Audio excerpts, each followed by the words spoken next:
A quick note today, Pennsylvania is, look at that. Look at all the trails, dude. Ever since 7 a.m. this morning, it's been like that. Non-stop. Non-stop. I'll just do a pan around. It's not back there, but up here, yeah. More proof, ladies and gents, that the geoengineering agenda is real. The chemical dispersion of aerosols is a legitimate threat. I believe the most legitimate threat to our planet. Geo-Engineering.org, like, they have it right. They're not even trying to hide it anymore. All the ionospheric heaters around the United States, and you know, just the way that the weather is. The video that I did last week showing that the trees were all still green here in Pennsylvania, and then October hit and they just dosed us with high levels of silver isotopes and strontium and aluminum, trying to make Mother Nature kick in so that it would start the autumn process. And now, I don't know if you could probably see the mountains behind me. Well, no, you can't. They're pine trees, that's why they're still green. But some of the trees back there, like the autumn is finally starting to kick in. But we're not gonna have a planet left, y'all. Like, do you guys realize this? People, the small level of people that watch this, because I don't have a YouTube page, I don't do the Patreon, I don't do nothing like that. I'm just your normal ass citizen trying to raise the awareness of, forget all the distractions, forget the China thing, forget the stock market, forget all of that. Our weather, from them controlling it, is the biggest threat to humanity's existence, and they know this.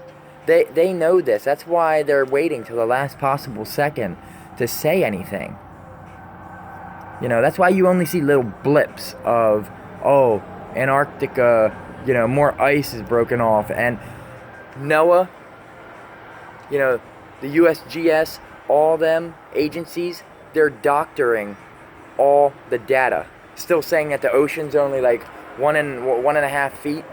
Try like 3.5. That our oceans have rose. Venice, you don't hear anything about Venice. I guarantee, look up Venice once. Venice is having the highest surge of water. That city is legitimately like almost just under. And everybody just doesn't understand.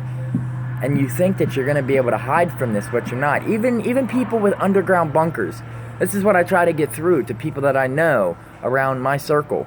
Even if you have a bunker and you have food for a year, 2 years, let's say you're a super massive prepper. You have money to be able to prep, and you've bought, you know, the Patriot food, you know, that they sell those big ass tubs for like $2,000 that you can get 500 meals out of.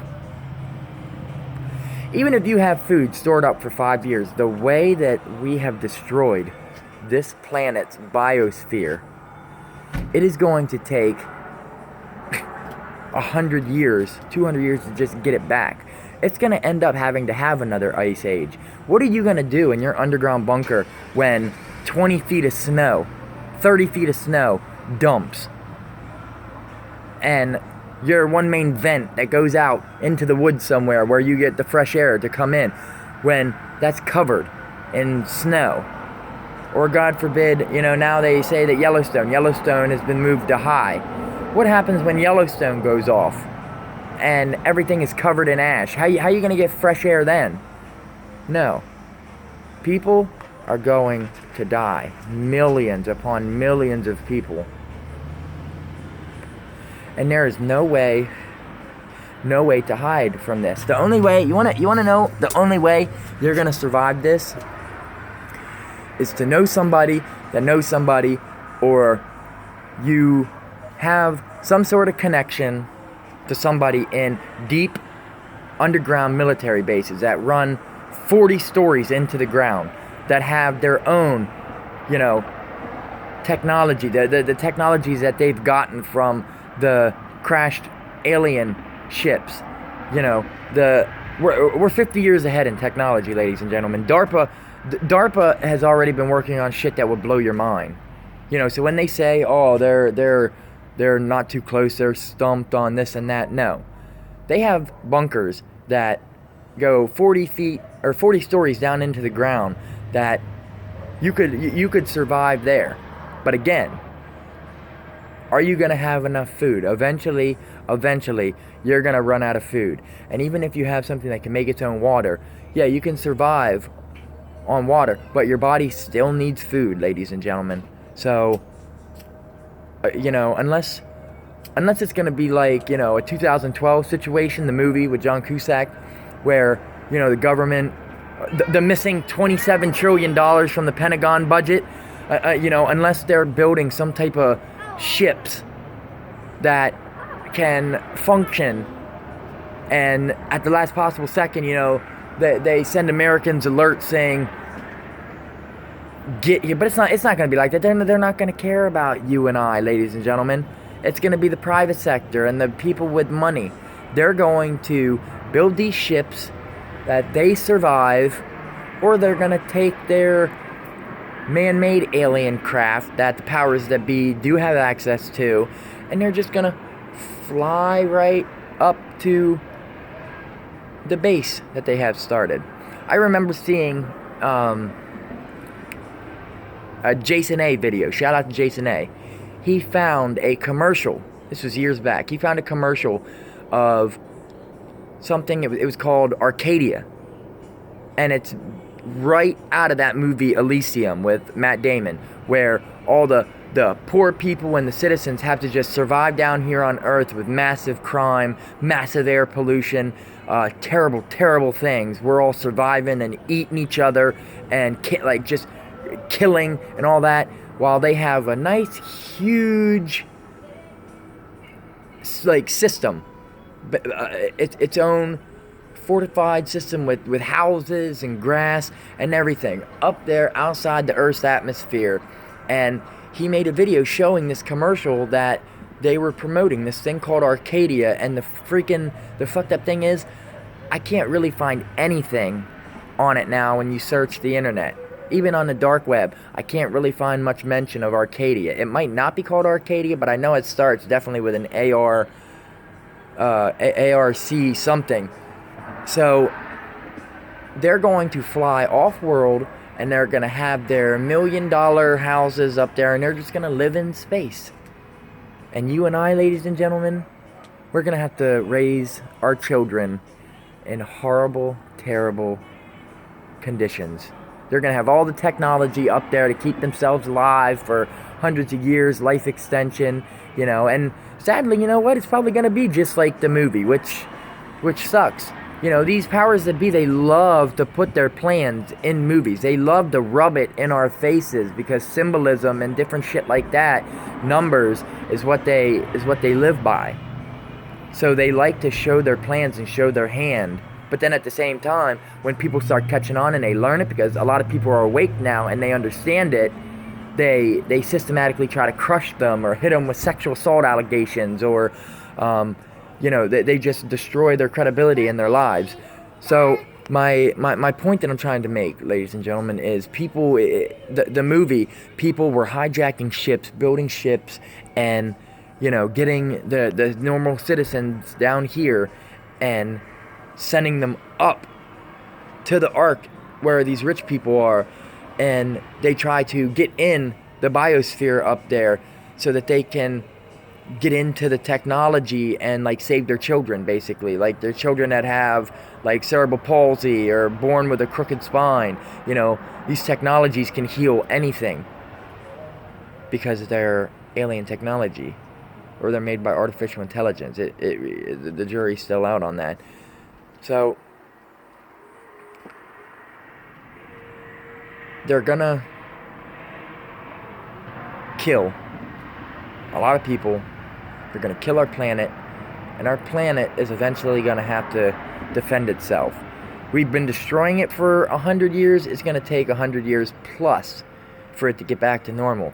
And for the planet to heal, it has to create massive devastation. It has to launch something like Yellowstone, black out the sun with the sulfur that turns into a gas, blankets the whole freaking planet from the jet stream.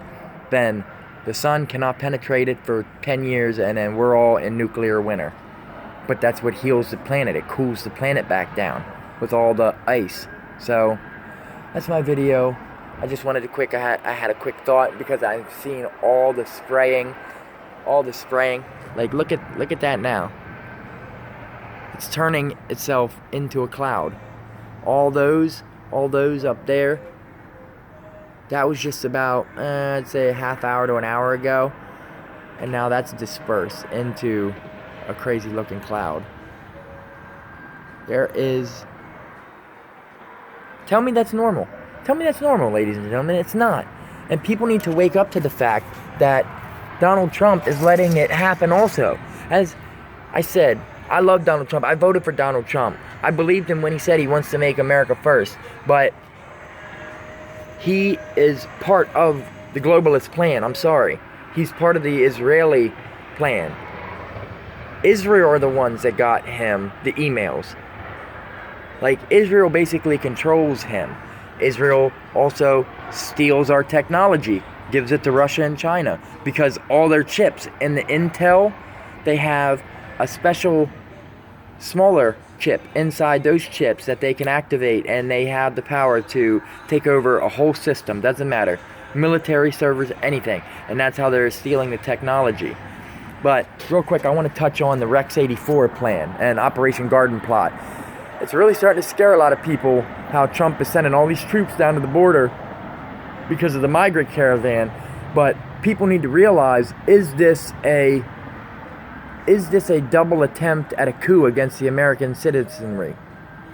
We were so worried about Obama declaring martial law and then doing Rex 84 and rounding people up. People are saying down there at the border that they have barbed wire up the whole way around, people up at the northern border, because while our attention is at the southern border, something at the northern border could happen. And it's really worrying a lot of people that they're basically trying to cordon off all the borders, and they're claiming it's to keep the immigrants out, but guess what? It also keeps Americans in, and then we can't get out, and then we're stuck here. So people really need to watch out with him doing this Rex 84 Operation Garden Plot, and my mind is still out on that. I'm gonna see what happens after the caravans come. If these tent cities remain up, and just a couple things need to happen. Before I start to worry. But you guys just need to buckle up, ladies and gentlemen, because the fat lady is about to well, actually the fat lady's singing already. And the main scenario is just about to come. And then after the scenario, what do you always have? You have the encore, the fat lady, and the encore is the invasion of the UN. So, eyes to the sky, ladies and gentlemen. Eyes to the sky. Eyes on everything. Double and triple check everything. Question everything. Everything nowadays is made up. Made for theater. Made to program you. You have to stop the program. You have to check your thoughts. Think about your thoughts. You have to use logical thinking. So, keep your eyes to the sky, ladies and gentlemen. Have a good day.